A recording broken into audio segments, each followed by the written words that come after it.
Por el Grupo Parlamentario Socialista tiene la palabra el señor Ábalos Meco.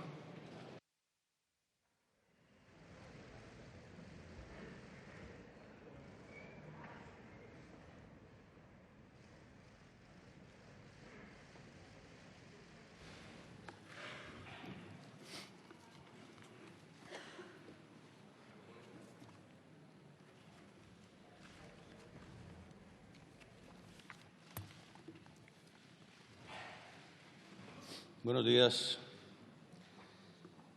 Ayer la diputada Irene Montero trajo un verso del entrañable Antonio Machado. Antonio Machado representó, para gente como yo, nuestro propio crecimiento personal, ¿no?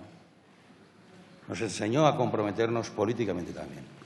Así es que le agradezco que utilizara este verso.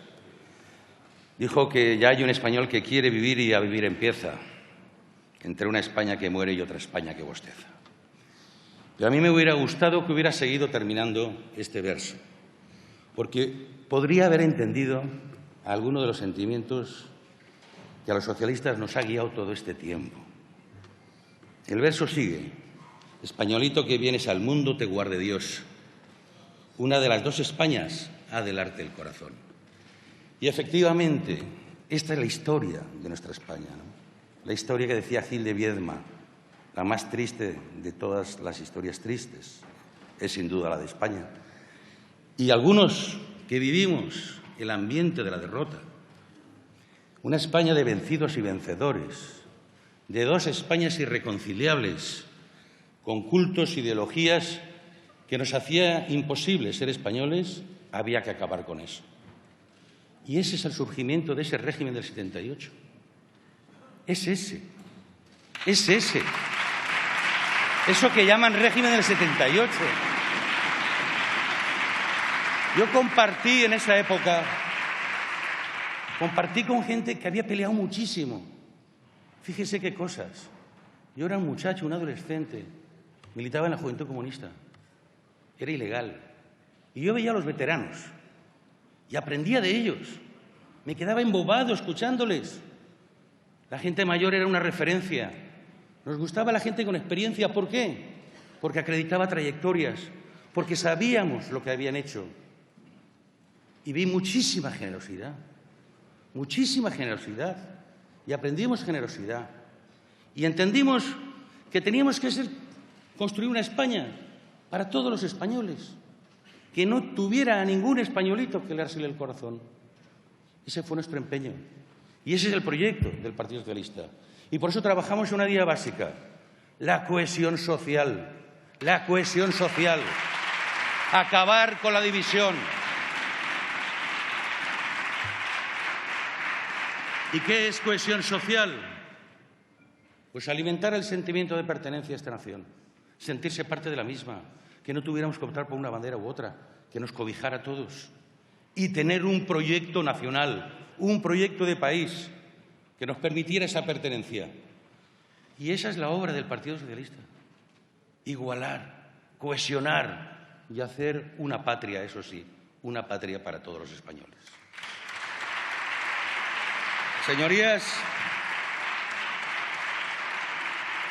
nuestro país se encuentra en una situación excepcional caracterizada por dos realidades palmarias: el deterioro social y el descrédito de las instituciones democráticas.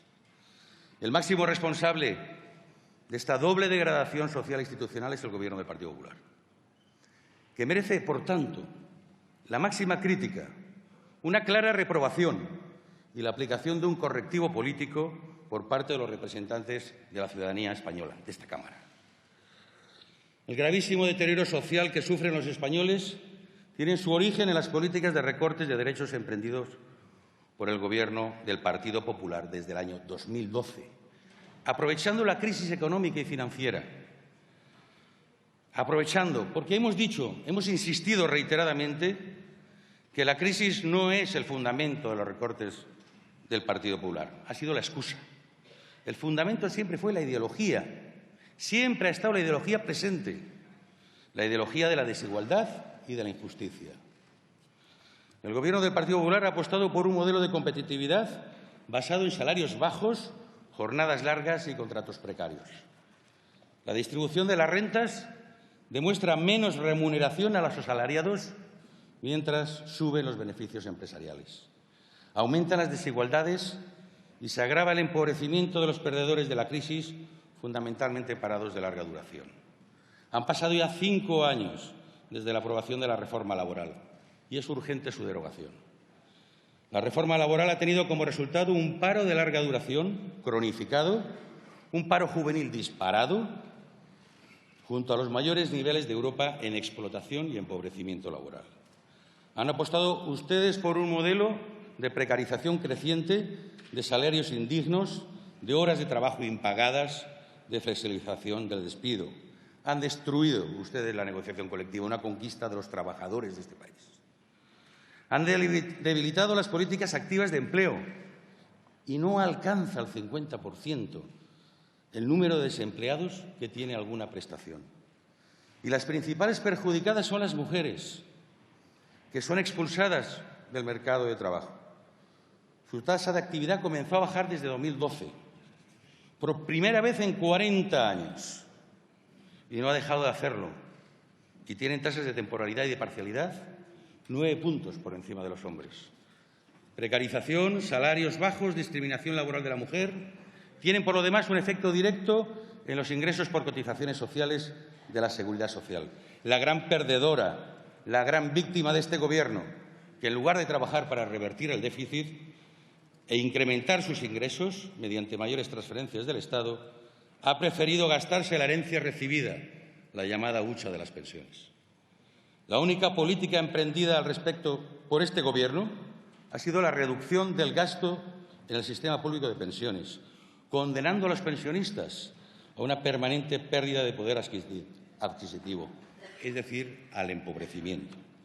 La propia autoridad fiscal estima que si no se cambia el índice de revalorización de las pensiones públicas, los pensionistas perderán más de un 10% del poder adquisitivo en los próximos 5 años. Y el Gobierno ha reconocido en la actualización del programa de estabilidad que ha enviado recientemente a la Comisión Europea que, como consecuencia de la reforma de 2013, el gasto en pensiones en las próximas décadas será menor que el que tenemos hoy, solo que con 6 millones de pensionistas más. Así el panorama, la cuantía de la pensión será menor, o al menos con mucho menor poder adquisitivo. La política fiscal del Gobierno del Partido Popular se ejemplifica bien en la última sentencia del Tribunal Constitucional, que declara nula su amnistía fiscal. Como consecuencia, y hay que recordarlo porque para algo también sirve a veces la oposición, a través de un recurso que presentó este Grupo Parlamentario Socialista.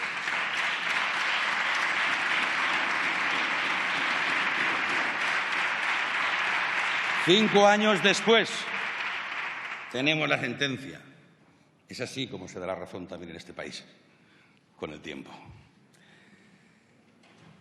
En 2012, cuando se decretó esta amnistía fiscal, hay que situarse en el contexto. El Gobierno subía los impuestos, pese a su famoso liberalismo. Subía los impuestos a los trabajadores, el IRPF y el IVA de los chuches incluido. A los grandes defraudadores se les perdonaba el pago, sin embargo, de sus obligaciones tributarias. Una amnistía injusta e inmoral, diseñada y aplicada por el ausente ministro de Hacienda, Cristóbal Montoro. Esta amnistía ha sido un traje a medida para presuntos delincuentes y defraudadores, muchos de ellos dirigentes del Partido Popular. No hay caso de corrupción en España en el que alguno de sus implicados no se haya acogido a esta amnistía. En cualquier país de nuestro entorno, el ministro de Hacienda hubiera dimitido ya. Pero aquí sigue en su escaño cuando quiere venir. El Grupo Socialista pondrá la semana que viene en marcha la reprobación del señor Montoro, para ir haciendo una lista de ministros reprobados.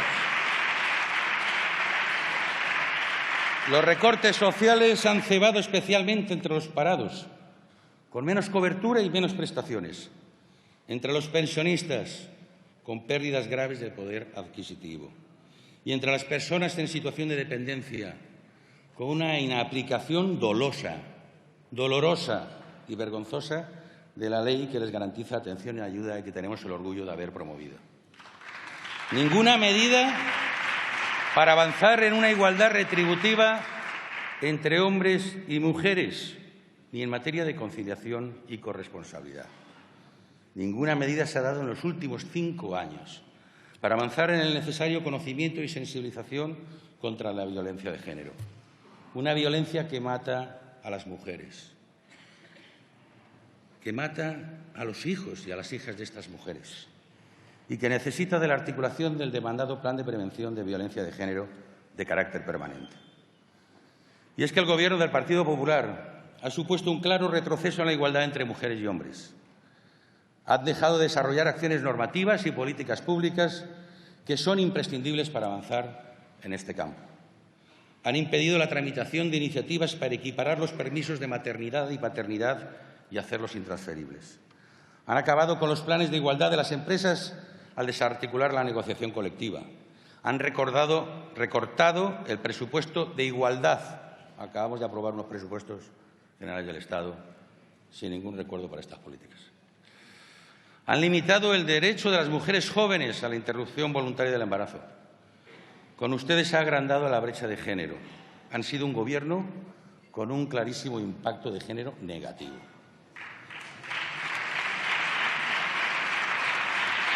El resultado de la brutal política de austeridad del Gobierno es que la pobreza y la desigualdad alcanzan cifras que deberían ser insoportables para un Gobierno responsable y comprometido con la ciudadanía.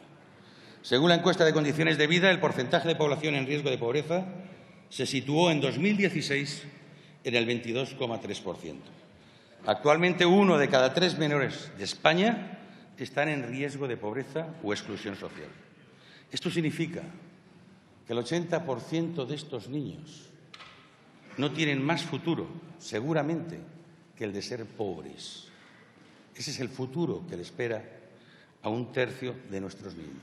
Ser pobre, no ser licenciado en nada, pobre.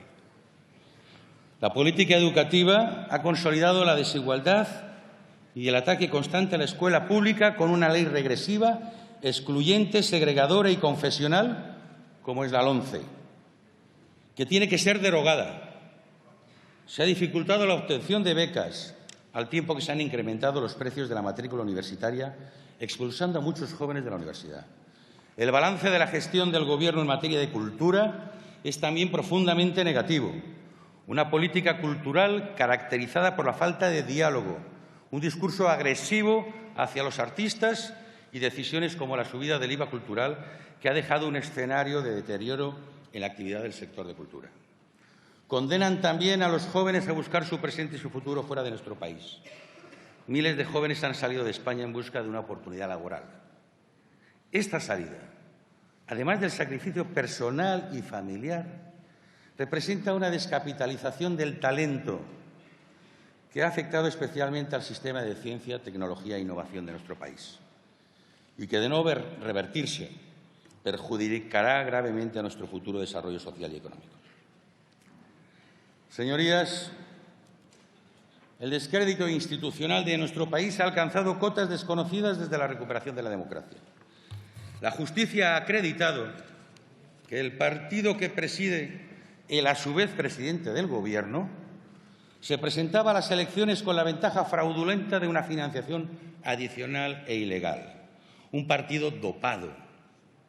El primer partido político que en la historia de nuestra democracia se sienta en el banquillo, como partícipe a título lucrativo en una trama de corrupción.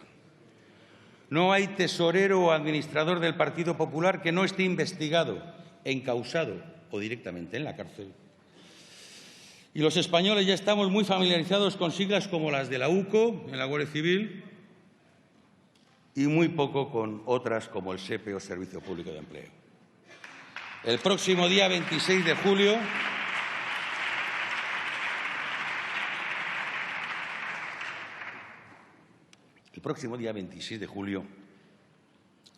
se va a producir una imagen inasumible para los españoles. Por primera vez el presidente del Gobierno de España comparecerá ante la Audiencia Nacional. El presidente va a tener que declarar próximamente en este juicio.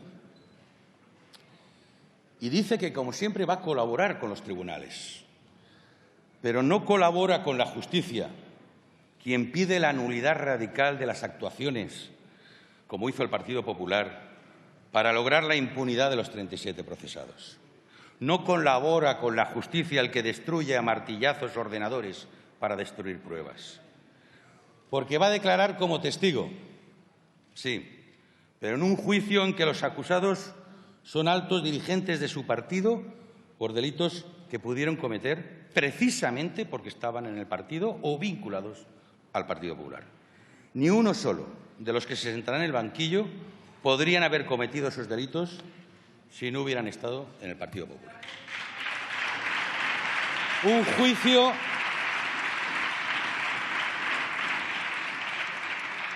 juicio en el que hay una organización acusada de ser responsable civil por unos hechos que se califican como delitos de prevaricación, fraude a las administraciones públicas, cohecho, falsedad, malversación, estafa, asociación ilícita y delito fiscal. Y esa organización es el Partido Popular, que el señor Rajoy preside desde hace 13 años. Por eso va a declarar en la audiencia. Y va a sentarse allí como testigo. Pero cuando mire al banquillo de los acusados, no dejará de reconocer a todos como viejos compañeros de partido. Recordará reuniones internas, preparativos de campañas electorales. Ellos también le mirarán y lo reconocerán. Por eso quería declarar por videoconferencia, para evitar por todos los medios esos cruces de miradas, que hoy ya sabremos que no podrá evitar. Y ustedes, señores del Partido Popular, no han optado por luchar contra la corrupción, por controlar a los corruptos que aparecen en su partido, sino por controlar a los jueces y fiscales encargados de investigarles y juzgarles, como hicieron con el nombramiento de Manuel Moix como fiscal jefe de anticorrupción y con las maniobras dirigidas a obstaculizar la actuación de los fiscales encargados de la investigación del caso Leza, como han hecho con otros nombramientos promovidos en el Ministerio Fiscal para favorecer los intereses de los investigados en las causas de corrupción que les afectan y que han provocado que esta Cámara haya reprobado por primera vez en la democracia a un ministro y al fiscal general del Estado.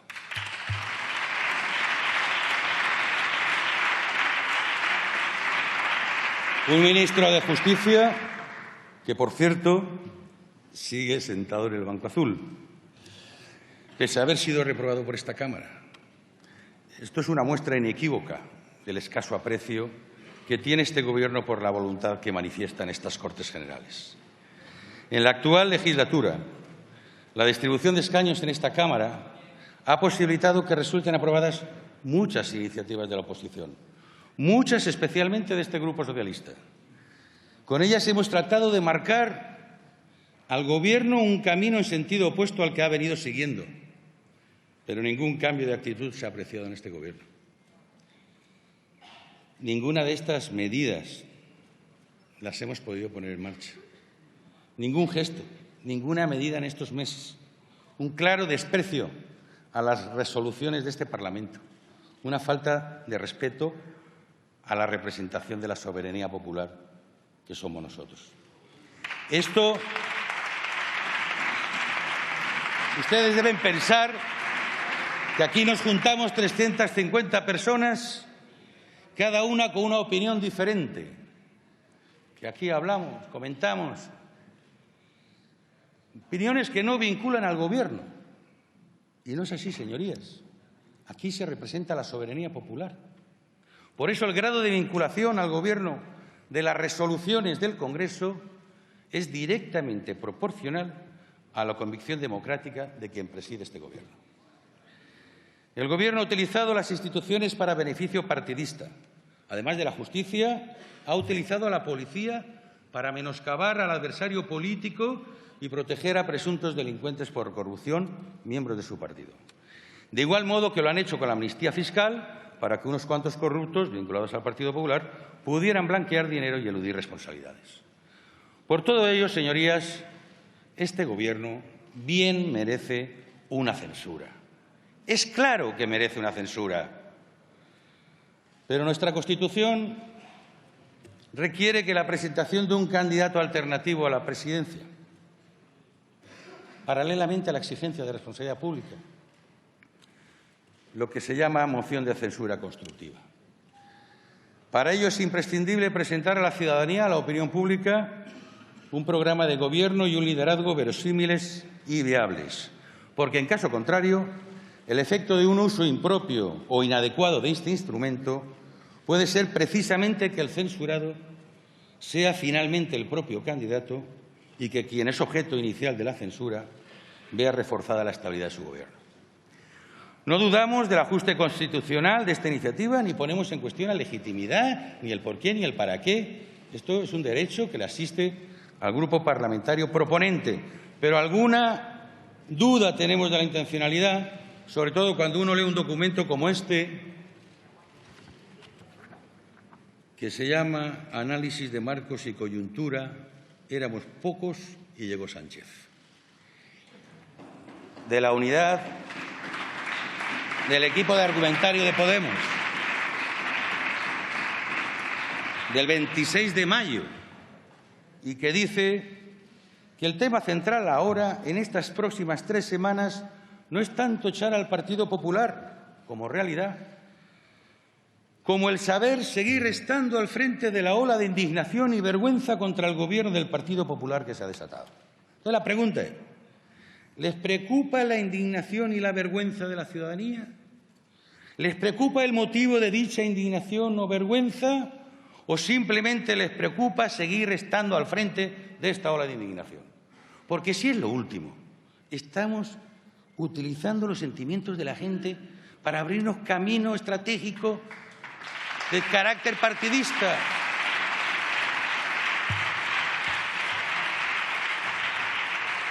El documento no tiene desperdicio, ¿no? Imagino que es de ustedes, pero no tiene desperdicio. Es fundamental en este momento no ceder en lo más mínimo a las trampas vinculadas a la posibilidad de pactar una moción con el Partido Socialista previa retirada sin condiciones de la nuestra, que nos pueda entender desde espacios como Compromís, ya hecho, o cierta izquierda mediática próxima al sanchismo que nos pretendan hacer. O sea, que no hay que caer en esa trampa. Cualquier concesión discursiva o política a quienes hablan de que debemos retirar la moción por responsabilidad no solo no tendría un efecto positivo, sino que sería otorgar al PSOE el liderazgo de facto de la oposición y un escenario a medio plazo muy favorable para sus intereses.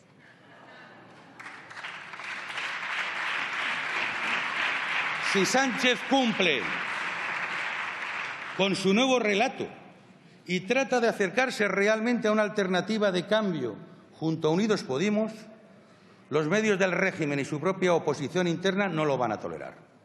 Si no lo hace, seremos nosotros quienes lo castiguemos por ello y sus propias bases y votantes reilusionados las que se sentirán traicionadas.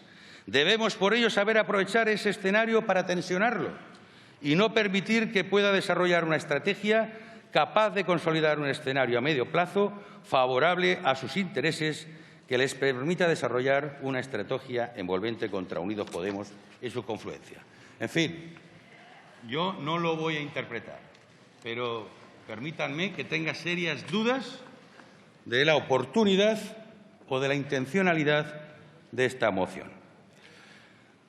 Yo creo que, y el Grupo Parlamentario Socialista así lo entiende, que esta moción de censura no es buena por 3 razones. Una, porque no está bien planteada.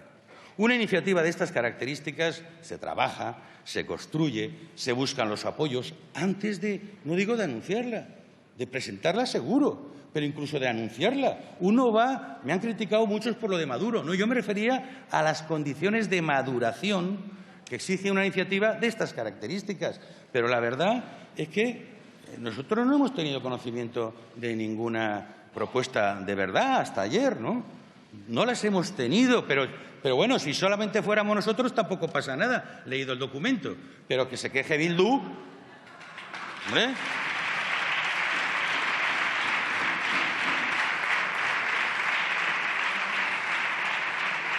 Es cierto que una iniciativa de este tipo, pretender ganarla es muy complicado.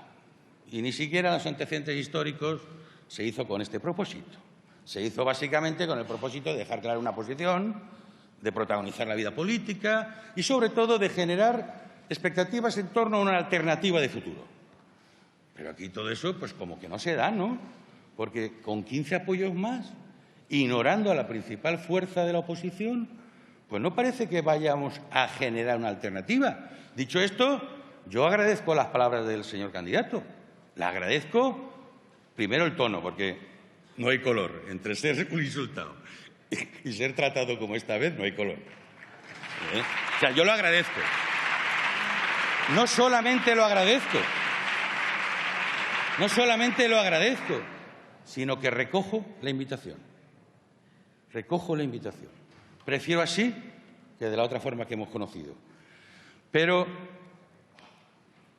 aquí no se va a conseguir un resultado que se pueda visualizar una alternativa. La moción no va a prosperar. No va a prosperar. Y al final lo único que se va a conseguir es que esta bancada se levante a aplaudir, como si hubiera superado un ataque feroz, como si hubiera superado una prueba dificilísima. Y al final nos vamos a consolidar un poquito más. Es que eso es la foto que va a quedar. Vamos a fortalecer a aquel que queríamos censurar. Por lo tanto, no me parece la vía más adecuada. Y, desde luego, no nos traslade la presión sobre nuestro voto sabiendo que en esta ocasión es irrelevante. Si ni aunque le votáramos que sí, esto va para adelante. ¿Verdad que no? Pues entonces dejen de alimentar la expectativa de que aquí nos estamos jugando el que el señor Rajoy salga. Porque no es verdad. No es verdad. No es verdad. No es verdad. Mire, había una oportunidad estupenda hace un año. A mí me sabe mal recordarla.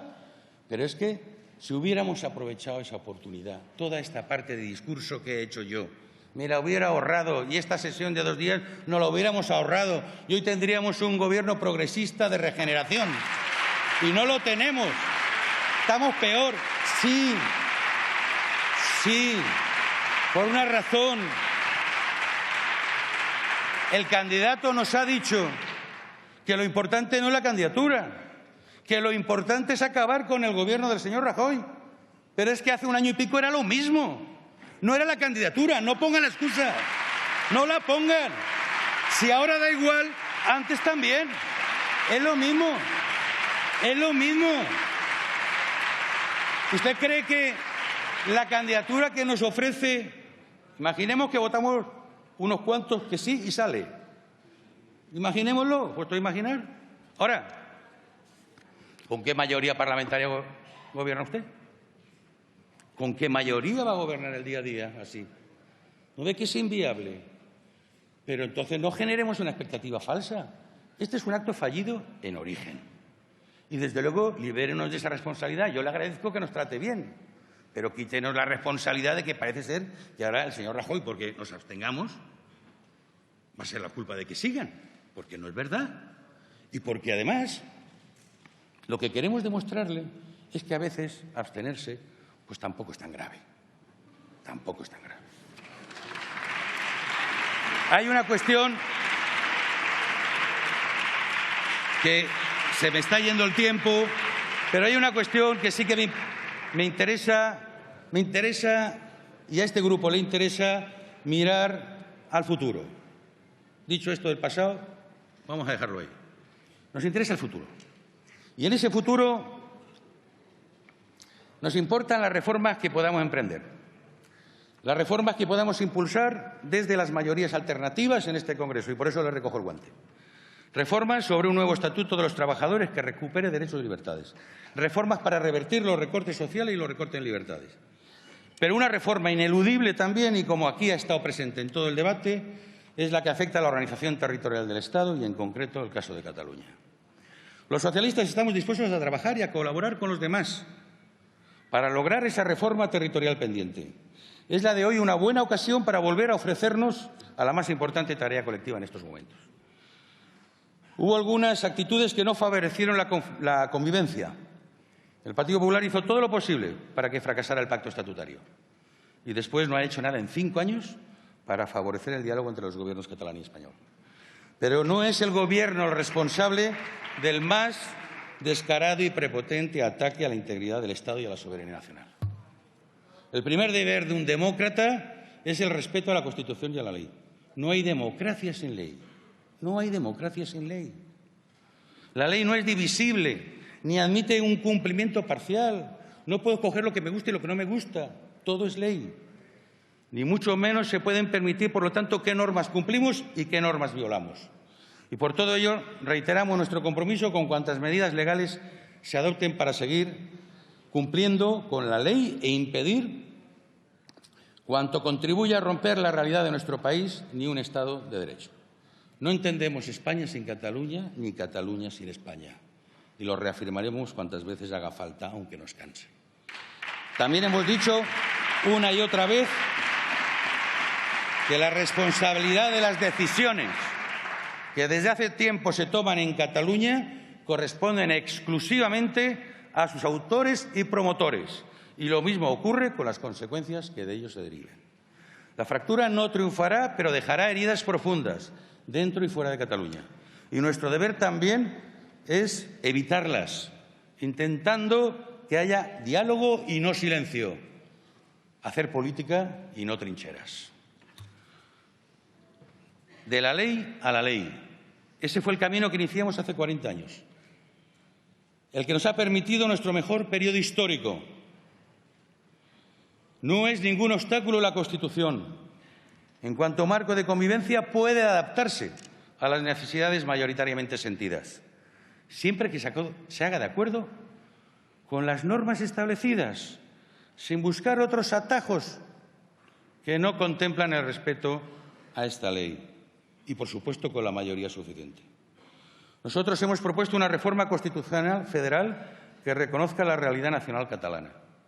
Es una propuesta que lleva asociada, además, una voluntad clara de que los catalanes y el conjunto de los ciudadanos y ciudadanas españoles voten, sí, pero queremos que voten de verdad, con todas las de la ley y en el marco de la ley.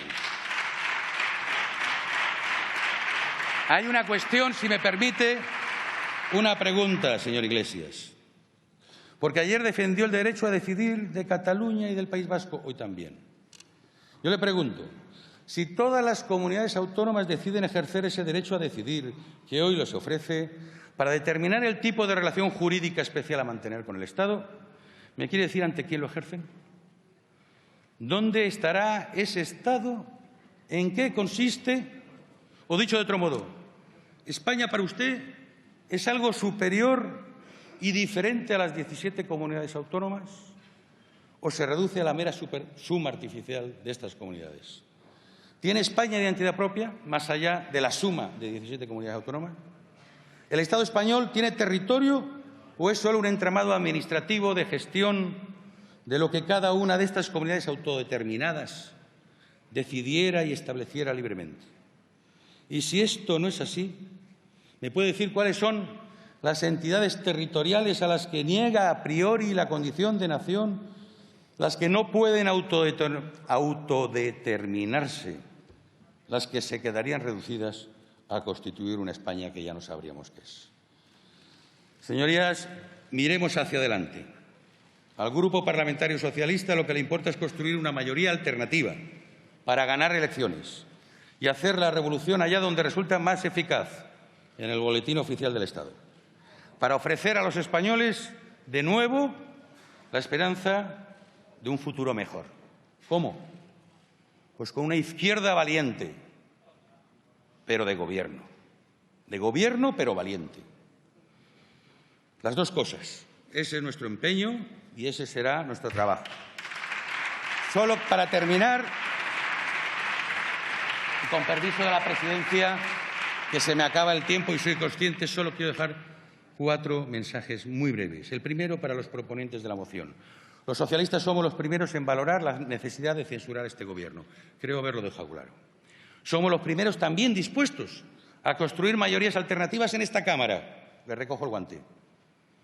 para desmontar las políticas injustas del Partido Popular y para sacar adelante las reformas justas que reclama la sociedad española.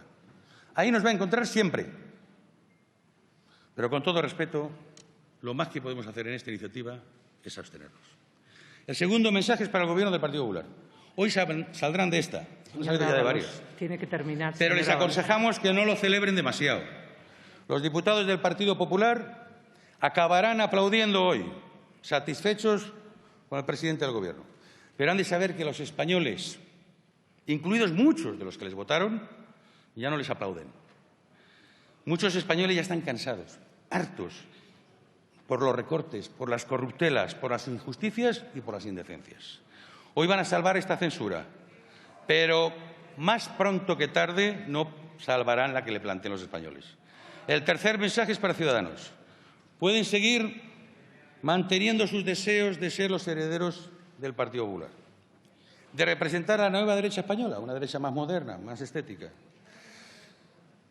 Pueden compartir el modelo económico y social del Partido Popular, pero resulta innecesario e incomprensible que cuando han tenido la oportunidad de mostrarse intolerables frente a la corrupción, no hayan contribuido a los gobiernos en la región de Murcia ni en la Comunidad de Madrid. Por último, el mensaje definitivo